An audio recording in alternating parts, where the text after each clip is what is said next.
Olá Sheila, salve Maria, tudo bem? Espero que sim.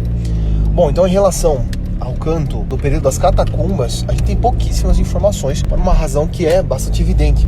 A perseguição cristã que se deu nas catacumbas, ela acabou evitando o desenvolvimento das artes cristãs, né? É claro, havia uma arte rudimentar, se compreendia muito bem a importância das artes. Agora, que havia uma arte desenvolvida, isso não, né? Se alguém disser isso é falso, porque não havia oportunidade, né? E havia, claro, a preservação da fé ela era mais importante naquela condição. É com o Edito de Milão e a liberação do culto cristão que a coisa realmente vai começar a se desenvolver. O repertório da Basílica de Latrão ele vai ser desenvolvido entre o século III e o século V, e esse desenvolvimento ele vai ser passado para a gente escrito somente a partir do século VIII, século IX, que é quando a gente vai começar a ter alguma escrita do canto gregoriano. Até então você tem a tradição oral. Então todo o canto, isso é importante se compreender, todo o canto até o século VIII, IX, a gente está falando de tradição oral, porque não havia tradição escrita e porque o canto ele vinha se desenvolvendo realmente por tradição oral em algumas basílicas, enfim. Esse canto ele vai carregar, o que nós sabemos, né?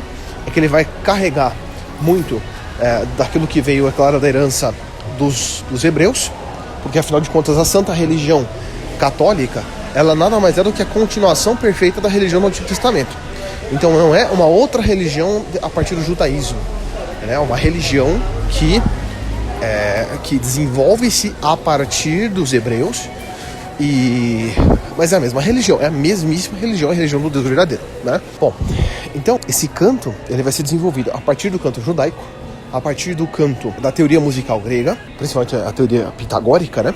E vai ser desenvolvido também com o canto galicano, né? O modo de se cantar galicano.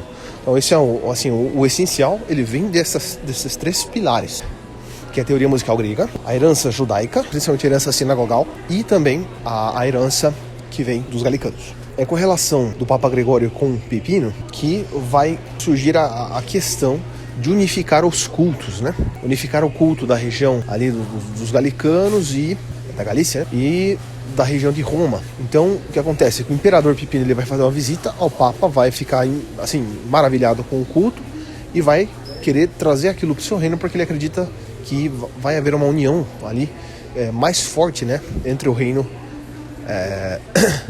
vamos dizer assim, né, o reino papal e o reino do rei Pipino, que era avô ou pai, não me lembro, acho que pai, inclusive de Carlos Magno. E é nessa união entre os dois reinos que vai surgir o canto dito gregoriano, que é uma união entre o canto romano e o canto galicano, né, que foi conhecido como canto franco-romano, hoje conhecido como canto gregoriano, mas propriamente é o canto franco-romano. Então, o que nós temos são alguns relatos, né, de como é que a coisa aconteceu, né?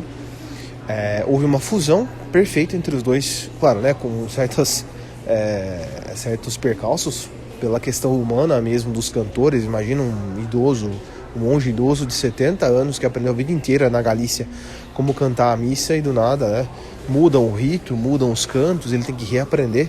Então o que vai acontecer é que esse canto franco-romano, ele vai ser um canto romano com nuances galicanas, né, com ornamentos galicanos. Então, enfim, vai ser uma coisa bem interessante. E isso dá para se procurar, né? Hoje há reconstituições do canto romano antigo, então dá para pesquisar lá.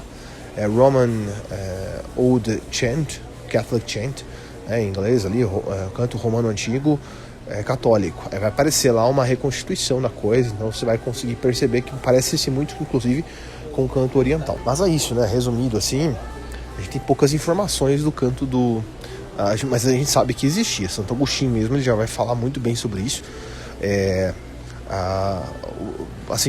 O próprio Nosso Senhor na última ceia, ele canta na última ceia, né?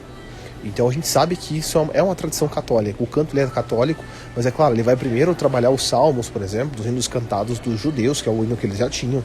Depois eles vão começar a desenvolver um canto próprio realmente a partir do século XIII. É claro que há um certo desenvolvimento que nós não temos conhecimento bom, porque não se escrevia, né? Se era tradição oral, mas um bom desenvolvimento certamente havia do canto nesses 3 séculos, de região para região. Isso a gente sabe, o canto mudava de região para região, né? Ele foi se unificando com o tempo.